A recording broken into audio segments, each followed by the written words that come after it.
নমস্কার বন্ধুরা, আমি পলাশ বিশ্বাস আর আপনারা দেখছেন পলাশ বিশ্বাস ভিডিওস। আশা করি আপনারা প্রত্যেকে ভালো আছেন আর আপনাদের বাগানের গাছগুলিও ভীষণ ভালো আছে। বন্ধুরা, থাম্বনেল টাইটেল থেকে বুঝতেই পেরে গেছেন যে আজকে কোন বিষয় নিয়ে আলোচনা করব। হ্যাঁ বন্ধুরা, স্থলপদ্ম গাছ বা যেটাকে আমরা স্থলপদ্ম গাছ বলি, হিবিস্কাস প্রজাতির বা জবা গাছ প্রজাতির গাছ এটা।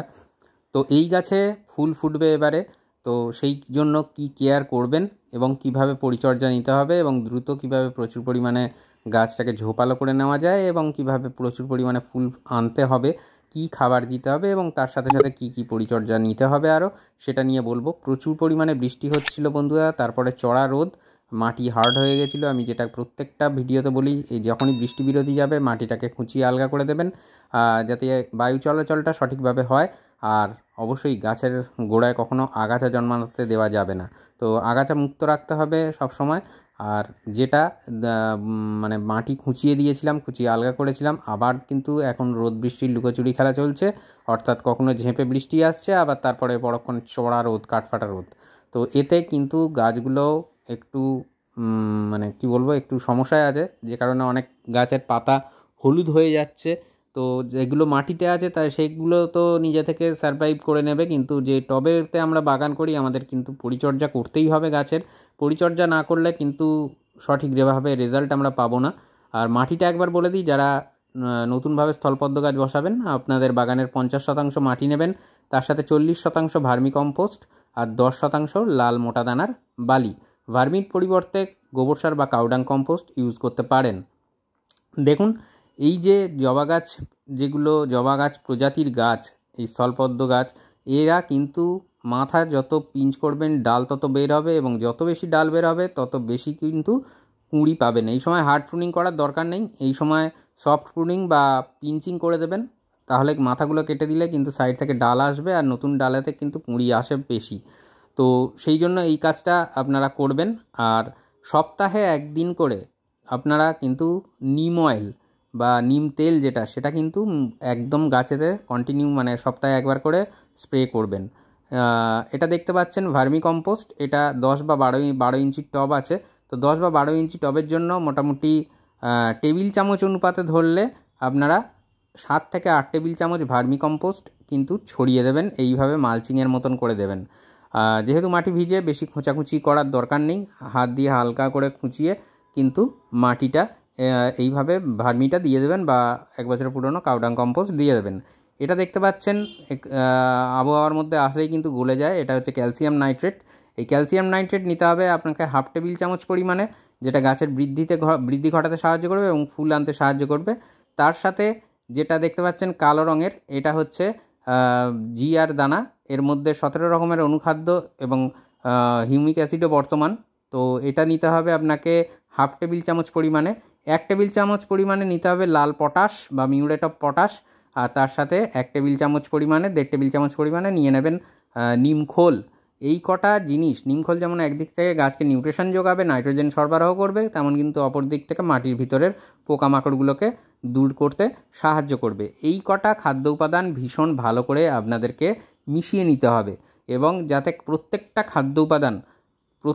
খাদ্য উপাদানের সাথে খুব ভালোভাবে মিশে যায়, এবং গাছের যে ফিডার রুটগুলো আছে সেই ফিডার রুটগুলো যাতে সুন্দরভাবে খাবার পৌঁছিয়ে দিতে পারে, সংগ্রহ করে প্রত্যেকটা খাদ্য উপাদানগুলোকে যাতে সুন্দরভাবে গাছের পাতায় পৌঁছিয়ে দিতে পারে, সেই জন্যই কিন্তু এই মিশানোটা ভালো করে মিশিয়ে নেবেন। যেহেতু আগে ভার্মি দেওয়া হয়েছে টবে, তারপরে কিন্তু এটাকে আমরা দিয়ে দেবো। টবের মাটি বেশি ভিজে থাকলে আপনারা কিন্তু খুব বেশি জল দেবেন না, সামান্য জল দিতেই হবে খাবারগুলোকে মাটির সাথে মিশতে গেলে। আর যেদিন মাটিতে খাবারটা দেবেন সেই দিনটা যদি অন্তত শেডি এরিয়ায় রাখেন অন্তত 24 ঘন্টা, তাহলে খুব ভালো হয়। তাহলে কিন্তু খাবারগুলো, যদি বৃষ্টি হয় তাহলে খাবারগুলো কিন্তু ধুয়ে বেরিয়ে চলে যাবে না ড্রেনেজ হোল দিয়ে, গাছ কিন্তু সঠিকভাবে খাবারগুলো পাবে। একদিন রাখুন, তারপরে আপনারা 24 ঘন্টা পরে আবার বাইরে বের করে দেবেন, কোনো খোলা আকাশের নিচে কোনো সমস্যা হবে না। তো আমি বলবো বন্ধুরা, যদি ঝেঁপে বৃষ্টি হয়, টানা 2-3 দিন বৃষ্টি চলে, তাহলে খাবার দেওয়ার দরকার নেই। কিন্তু এই কখনো রোদ কখনো বৃষ্টি যেমন হচ্ছে, ভিডিওটা করছি যখন তখনও বুঝতে পারছেন, তো এই রকম আবহাওয়াতে কিন্তু আমরা খাবার দিয়ে দেব টবের মাটিতে। আর খাবার যখনই ভালো পরিমাণে গাছকে দিতে পারবো নির্দিষ্ট দিনের ব্যবধানে এবং নির্দিষ্ট পরিমাণের অবশ্যই, তখনই দেখবেন গাছ কিন্তু খুব ভালো রেজাল্ট করছে। এই মাটিতে খাবার দিলাম, এখানেই কিন্তু সব শেষ নয়, এরপরে কিন্তু আরও পরিচর্যা আছে। কীটনাশক কী ব্যবহার করতে হবে, পাতায় কী অনুখাদ্য দিতে হবে এবং গাছের ডেভেলপমেন্ট তথা কুঁড়ি বেশি পরিমাণে আনতে গেলে কী কী কেয়ার করতে হবে সেটা এবারে বলবো। তার আগে বলে দিই বন্ধুরা যে আমার চ্যানেলে বাগান সংক্রান্ত ভিডিও কিন্তু প্রতিদিন সন্ধ্যা 6টায় আসে, তাই যারা এখনও চ্যানেলটি সাবস্ক্রাইব করেননি সাবস্ক্রাইব করার অনুরোধ রইল। অনুপ্রেরণা পাই সাবস্ক্রাইব করলে, আর সাবস্ক্রাইব করতে কিন্তু টাকা পয়সা কোনো কিছুই লাগে না। তো বন্ধুরা, প্রতিদিন সন্ধ্যা 6টায় অথবা মাঝে মাঝে কখনো 7টায় আমার চ্যানেলে ভিডিও আসে, তাই বলবো সবাইকে যে চ্যানেলটি শেয়ার করে দিন প্রচুর পরিমাণে, যাতে সকলে সুন্দর মিলে আমরা বাগান করতে পারি, চারিদিকটাকে সবুজায়নে ভরিয়ে রাখতে পারি। মন চিরসবুজ থাকলে পৃথিবী সবুজময় হবে। আর আমাদের কথা ভেবে তো অবশ্যই আমাদের ভবিষ্যৎ প্রজন্মের কথাও কিন্তু আমাদের ভাবতে হবে। তাই যাদের বাড়িতে যতটুকু জায়গা আছে বন্ধুরা, সবাই বাগান করুন। আর সহজভাবে বাগান করতে গেলে আপনাকে দেখতেই হবে পলাশ বিশ্বাস ভিডিওস। আর এরপর যেটা দিতে বলবো সেটা হচ্ছে একদিকে কীটনাশক, অপরদিকে কিন্তু সামান্য পরিমাণে এর মধ্যে অনুখাদ্য বা মাইক্রোনিউট্রিয়েন্টও বর্তমান। এটা সুপার সোনাটা, এটা আপনারা 1 লিটার জলে 1.5 ml পর্যন্ত নিতে পারেন। যারা ড্রপারে করে মাপবেন তারা 30 ফোঁটার মতন 1 লিটার জলে মিশিয়ে ভালো করে ঝাঁকিয়ে সকালে বা সন্ধ্যায় যে কোনো সময়ই আপনারা এটা স্প্রে করে দেবেন। আর স্প্রে করার পরে একটা জিনিস মাথায় রাখতে হবে, যেন অন্তত 3 ঘন্টা বৃষ্টির জলে গাছ না ভেজে, কারণ পাতা থেকে তাহলে কিন্তু ধুয়ে বেরিয়ে যাবে এই কীটনাশক কাম মাইক্রোনিউট্রিয়েন্ট। তো এটা কিন্তু হিবিস্কাসে ভীষণ ভালো কাজ করে। তো হিবিস্কাস প্রজাতির যে গাছগুলো আছে সেই গাছগুলোতে আশা করি স্থলপদ্মতেও করবে, কারণ আমার যখন করে ভালো রেজাল্ট পাই তাহলে আপনার কেন করবে না। তো এইটা ব্যবহার করতে পারেন। এটার কিন্তু আমি প্রমোশন করছি না, এটা আমি বাগানে ব্যবহার করি, হাতের কাছে আছে তাই আপনাকে দেখালাম। আপনাদের কাছেও এটা আছে আমি জানি অনেকের কাছেই। তো যাদের কাছে নেই তারা নিয়েও নিতে পারেন, খুব ভালো কাজ হয়। গোলাপ গাছেও কিন্তু খুব ভালো রেজাল্ট পাওয়া যায় এই সুপার সোনাটা। তো অর্গ্যানিক সম্পূর্ণরূপে। আর এরপরে যেটা দিতে বলবো সেটা হচ্ছে অনুখাদ্য আর সিউইড বেস ফার্টিলাইজার, এটা বায়োভিটা এক্স। এছাড়া বায়োভিটা ছাড়াও কিন্তু বাজারে সাগরিকা, অল ইন গোল্ড এই রকম নামেও কিন্তু সিউইড বেস ফার্টিলাইজার পাওয়া যায়। তো আপনারা যেটা সহজলভ্য হবে আপনাদের কাছে সেটাই নিয়ে আপনারা ব্যবহার করবেন। 1 লিটার জলে 1 ml থেকে 1.5 ml অবধি দেওয়া যায়, মিশিয়ে আপনারা কিন্তু গাছের পাতায় স্প্রে করে দেবেন। এবং যত ভালো রেজাল্ট পেতে গেলে আপনাকে যেটা বললাম যে এটাকে কিন্তু করতেই হবে। আর এই যে সুপার সোনাটা মাটিতে খাবার দেওয়ার 2 দিন পরে দিতে পারবেন, এবং ওইটা দেওয়ার মানে সুপার সোনাটা দেওয়ার পর 2 দিন পরে কিন্তু বায়োভিটা এক্স আপনাকে দিতে হবে। আর এছাড়া যাদের কাছে সুপার সোনাটা থাকবে না বা পাতা যদি কুঁকড়ে যায় তখন একটা সমস্যার সৃষ্টি হয়, তো সেই ক্ষেত্রে আমি বলবো যাদের পাতা কুঁকড়ে যাচ্ছে বা সুপার সোনাটা ইউজ করতে পারছেন না তারা এই কাকা কীটনাশকটা ব্যবহার করতে পারেন। খুব খুব ভালো রেজাল্ট দেয়। 1 লিটার জলে 1.5 ml দেবেন, অর্থাৎ 30 ফোঁটার মতন নিয়ে আপনারা কিন্তু ভালো করে ঝাঁকিয়ে এটা সন্ধ্যাবেলা, এটাকে কিন্তু সন্ধ্যাবেলায় স্প্রে করতে হবে।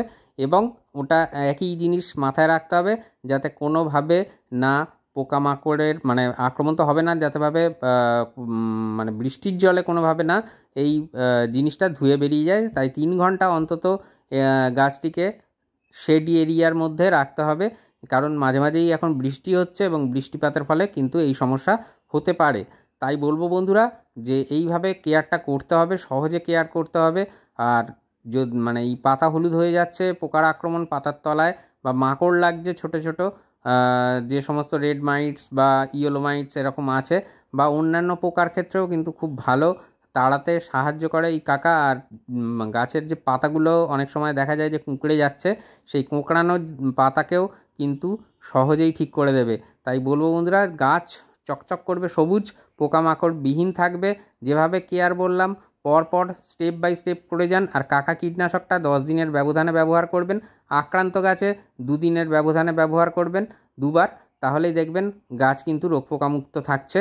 আর রোগ পোকামুক্ত থাকলে যেভাবে কেয়ার মানে দেখালাম, যে যে খাবারগুলো দিতে বললাম সেইভাবে খাবারগুলো প্রয়োগ করুন। 15 দিনের ব্যবধানে টবের মিডিয়াতে খাবার দেওয়াটা যেটা 15 দিনের ব্যবধানে দেবেন। তো এইভাবে কেয়ার করলে কিন্তু আশা করি খুব ভালো রেজাল্ট আপনাদের জন্য অপেক্ষা করে আছে স্থলপদ্ম গাছে। তো আজকের মতো এ পর্যন্তই বন্ধুরা, আবার আসছি আগামীকাল ঠিক সন্ধ্যা 6টায়। ততক্ষণ সকলে সুস্থ থাকুন, ভালো থাকুন, প্রচুর গাছ লাগানোর পাশাপাশি চলুন সকলে মিলে মিলিত প্রচেষ্টায় পৃথিবীটাকে সবুজায়নে ভরিয়ে তুলতে পারি, যাতে সেই চেষ্টায় অঙ্গীকারবদ্ধ হই। আজকের মতো এ পর্যন্তই। খুব ভালো থাকবেন সকলে। নমস্কার বন্ধুরা।